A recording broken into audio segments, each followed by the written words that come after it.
Well,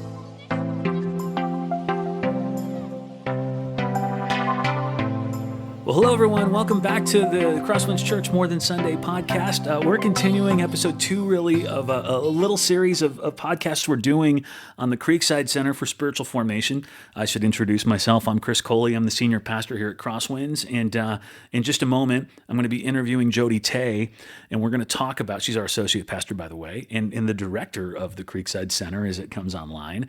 And we're going to talk about something really important that she and I have had a chance to engage in over the last few years with some people, called spiritual direction, and what a spiritual director is and what that could look like in your life. So, enjoy this.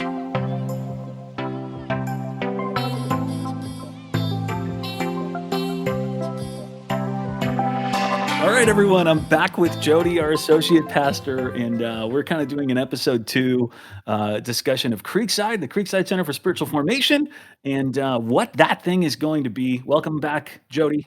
Thank you. It's good to be back. It's so weird to kick these off and jump straight into the topic, because usually what I like talking about with you on these podcasts is what food you've cooked lately, what you're doing with your kids, all of those interesting things. And we're just cutting straight to business. That's But right. real quick, give us 30 seconds.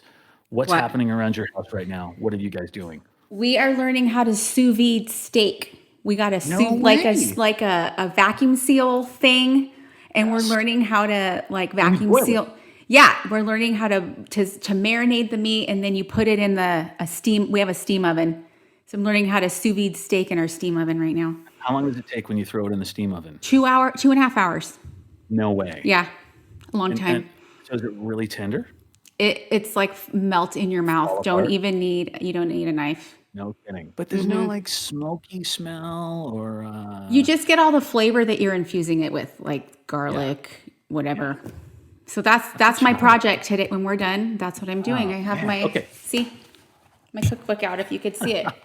They can't. This is an audio-only format. All right, let's jump in. We want to talk today about what spiritual direction is, because it's a key part of what the Creekside Center will do. Right. And on the podcast that you and I recorded yesterday, we talked a little bit about, you described it as like relationship counseling for you and God. So let's talk a little bit more about that. And what, not that you're a historian on spiritual direction, but it's not like this is a new thing. It's been around a long time. It's just kind of new to churches like ours. Right. It's really kind of an ancient practice. It's so funny. I've got a friend who's Greek Orthodox, and he and I have been talking a lot about spiritual direction and what we want to do through Creekside. And he was saying, he's like, oh my gosh, we've been doing this at my church for forever. I mean, this is just a part of what we have always done.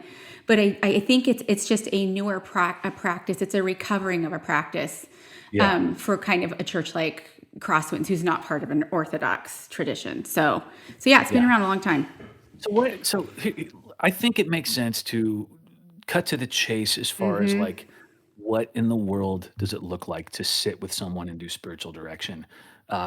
If you hear this and you're going, they keep saying spiritual director, isn't that my pastor, or isn't that what? Let's explain what that looks like. Okay, so I think yesterday or the last podcast we did on this, we talked about how there's usually something that you're processing about God. Either you're seeing him or you're not seeing him. There's some kind of deeper issue that you have been processing with God. And maybe sometimes you haven't processed anything about God. You just kind of enter into this space with a spiritual director. You kind of come as you are. And what they do, it's really an art form. It's a craft. And it's the art of them kind of attending to your soul. They are doing what we call holy listening.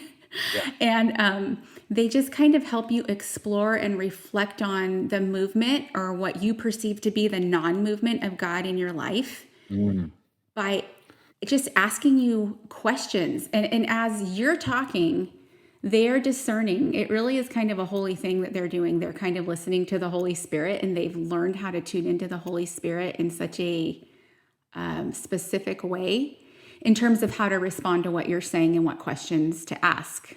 I like the way you're wording that. I will say, as I listen to it, if I didn't know what spiritual direction was, they sound like a fortune teller slash palm reader slash psychic. Like they're tuning into your aura to tell to tell you. Uh, so that's good. I love how you've put it, but it's a little different than my experience with it. Not different in a bad way. Um, so like a session for me will look like me sitting down with Patty, who's my spiritual director, and we'll sit there and talk for a few minutes, catch up, and then she'll light a candle. Uh, Mm-hmm. the candle just kind of a reminder, the flame, a reminder that God is with us, right? Nothing weird about that. Just Right. God is here. In fact, sometimes she'll forget, and I'll be like, "Hey, you Light the didn't light the candle. candle."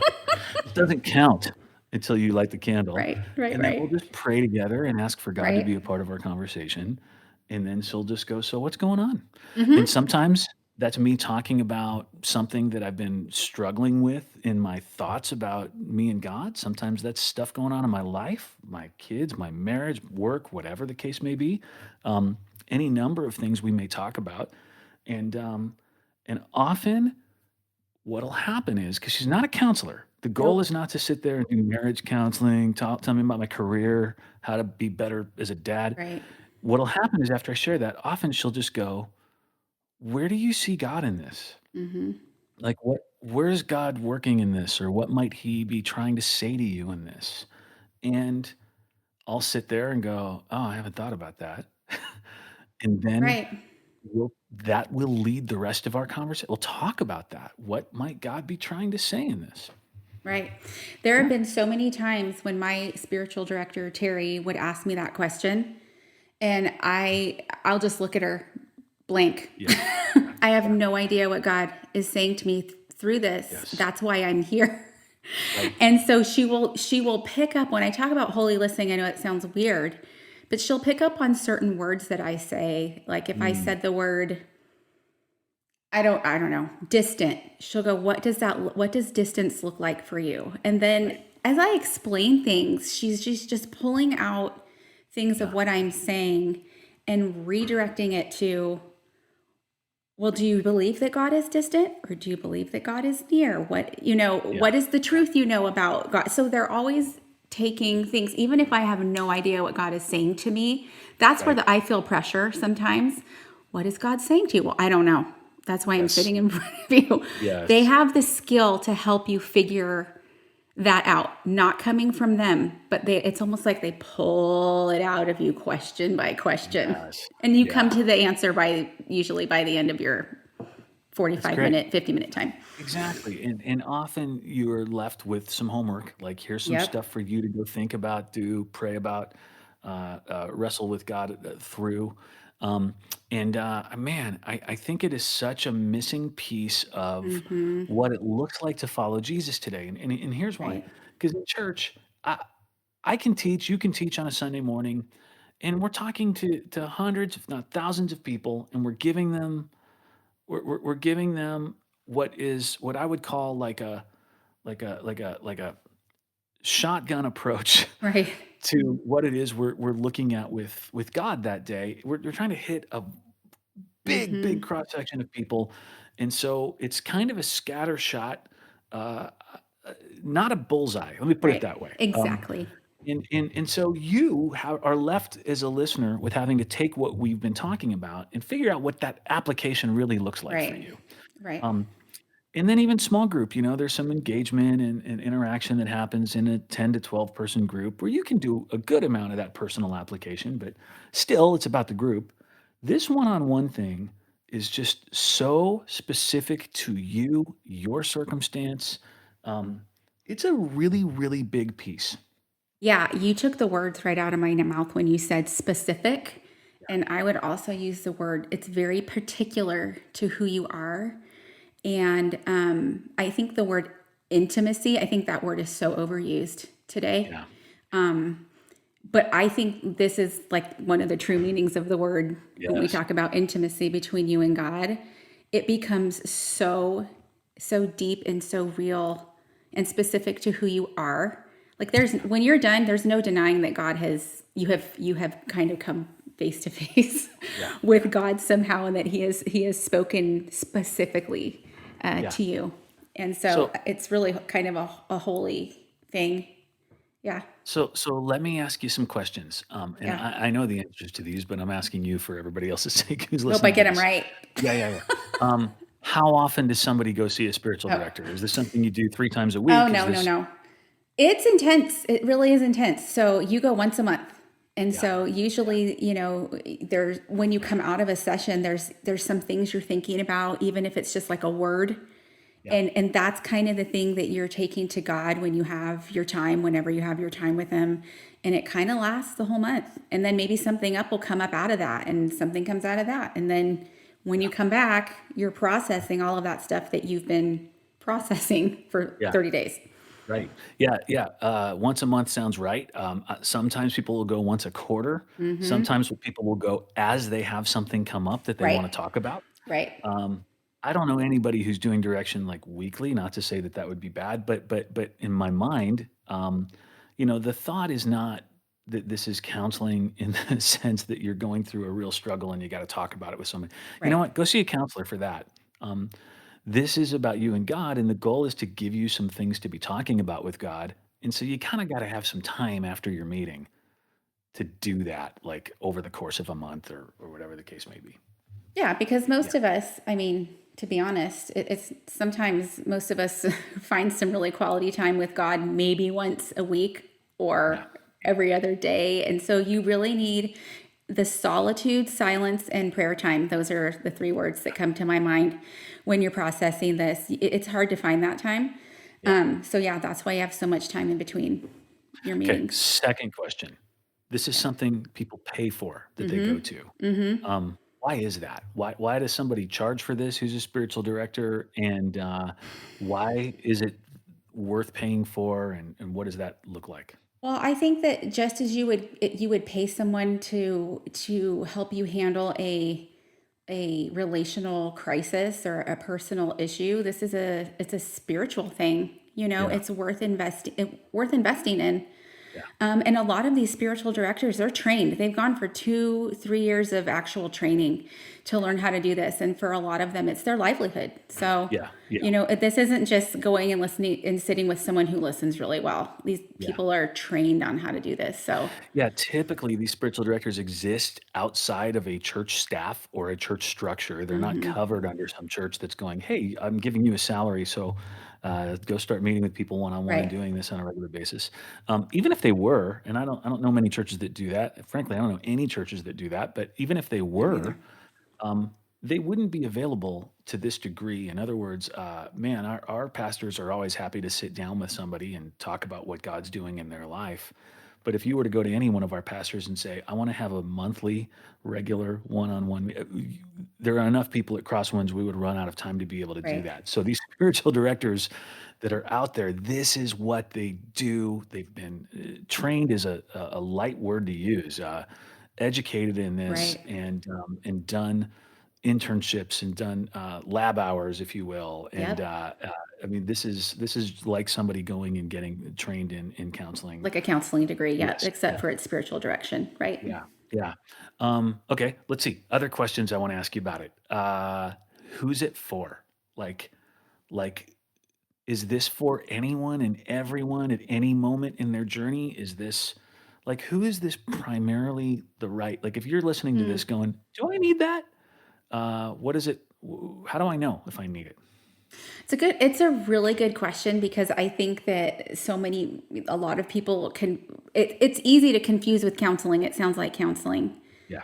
I would say if your primary issue, so to speak, or your primary goal is to take the next step with God or to find that connection Yeah. specifically with him, then it's for you. It's for anyone. It's not just for pastors or leaders. It's for anyone looking to Yes. enter into that space, right? Yeah. Yeah.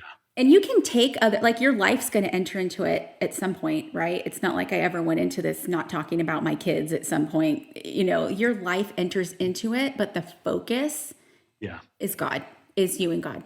I like it. I think you're absolutely right. The focus is you and God. I think I'd say this. I would encourage everybody to do this once, at least once, and then you'll know if it's for you Oh, sure. or when you'll want to do it again. in it being for you. Um, so once these become a little bit more available, and honestly, it's been really hard to find in the East Bay, which is Hmm. part of where Creekside comes in. But once these become more available, I'd encourage anybody, why not? Why not go one time at least And see and what it see what is. comes out of it, and then go, you know what? That was valuable. I want to do it again next month, or I want to do it again in 6 months, or I'm going to do it again in 2 years, or Yeah. whatever. I'd say the right time might be when you go, all right, I'm trying to figure out what I'm supposed to be working on next with God. Hmm. Or I've got some stuff I know I need to work through with God. Yeah, we say around here everything's an experiment. Maybe you just experiment with it whether you think you need it or not. And then Yeah. like you said, once you do it, you'll know whether or not you Yeah. need it. I can't Yeah. see you doing it and then not going, "Oh my gosh, I have to do that again." Yes. Because it's so So, good. so Jody, wrapping up, what is it going to look like for Creekside to get us access at Crosswinds and in the East Bay to spiritual directors? Well, we're working on that right now. We're partnering with a couple of different organizations to help give us access to spiritual directors. We just don't know who they are in our area. And Yeah. so I'm working with someone in Santa Rosa who's kind of helping me vet some spiritual directors right now.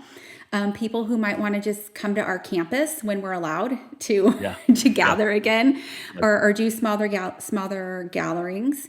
But we're also going to see if we can have them available via Zoom. And so if you're even willing to do a Zoom meeting with a spiritual director to try it out, kind of just stand by. We're working on that, and we will let you know when we've got people ready to meet with you. So it's coming. It will either be in person or via Zoom.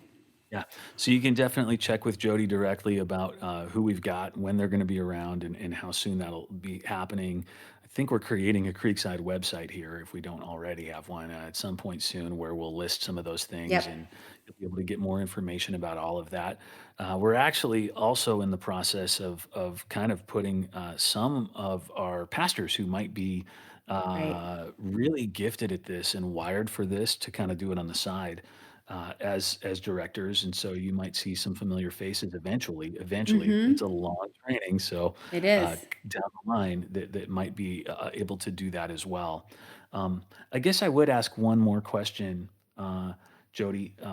Why is seeing a director different than just going to coffee with your pastor? What is the difference in terms of that piece? Oh my gosh, that's a great question. Um, I think there's a because of the training aspect Yeah, of it. I think there is a particular. This is a skill and a craft that yeah, a lot of us as pastors have not been, even through our yes, years of seminary and right, doctorate program, we're right, never trained to do this yeah, or to listen in a specific way like this. And yes, so I think a lot of us, while we are very, very good listeners, are not are not yeah. specifically trained in how to do this. I always, man, I love the podcast because we can talk about this stuff. I Yeah. always have this conversation with people. Like somebody might be going through something in their marriage and say, "Hey, can we sit down with you as a pastor and just kind of talk about this as a couple?" And I always say, "Yes, I'm willing to sit down with you Mm-hmm. like once and talk about it and help get you to the next place. But I'm not a marriage and family therapist. There Right. are great ones out there we'd love to connect you with, but as much as I've had classes in that and some training in that, Mm-hmm.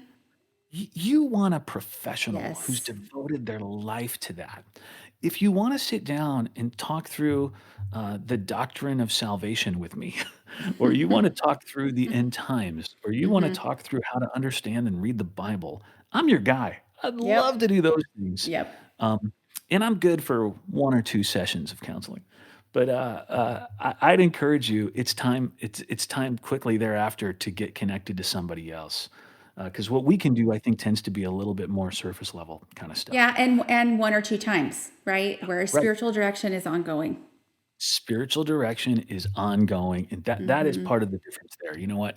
I can Huge. also ask the question, what's God doing in this moment right now? Where is he Sure. in this?